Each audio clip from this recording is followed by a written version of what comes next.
The Pentax SMC 50mm f1.4.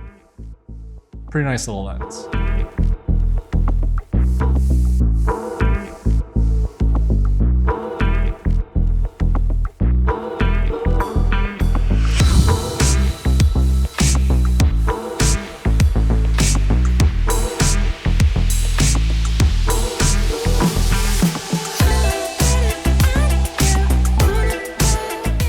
I have an affinity for old glass, and some of the vintage lenses out on the market cost as much as a new lens with all the bells and whistles. You can still get a great price on some of the less known vintage lenses with great results. Like this guy right here, the Pentax SMC 50mm f1.4. This lens was produced between 1977 and 1984. It is a solid lens with good mechanical construction, great handling, and pretty good for the price optical performance. It is not the sharpest lens out there, but the images it produces are very attractive because of the color and contrast. The other positives include smooth bokeh, good flare resistance, and better than average for a vintage lens vignetting performance.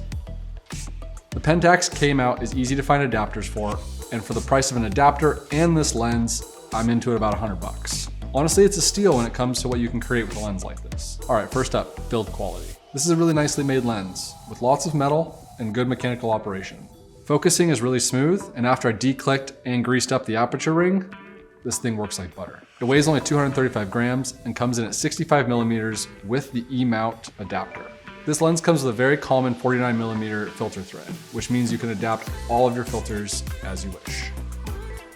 Next up, handling. The handling is honestly very good for a vintage lens. It's small in the hand and pretty light even with the adapter, but it does feel right at home on the Sony bodies. The smooth focus with 180 degrees of rotation gives a great feel and is honestly pretty easy to nail focus even at f1.4. I do want to get a focus ring for this guy, as I think that would help out a lot on set when trying to find the focus during like run and gun type scenarios. Last one, image quality. This lens has a ton of character.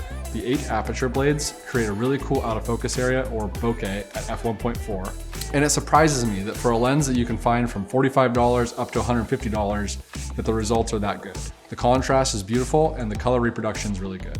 Wide open at f1.4, this lens has a typical glow, and lack of critical sharpness is pretty noticeable in the corners. There are some signs of chromatic aberration wide open, but quite small. There is a considerable improvement in chromatic aberration, sharpness, and contrast by f2, but the corners won't sharpen up until about f4. Overall, for the price, it's hard to beat. And you can use this lens whenever you feel nostalgic or you want a vintage look on a project. I hope you got something out of this, and make sure to leave a comment down below if you have any questions about this guy, and I'll be sure to get back to you. Thanks for watching.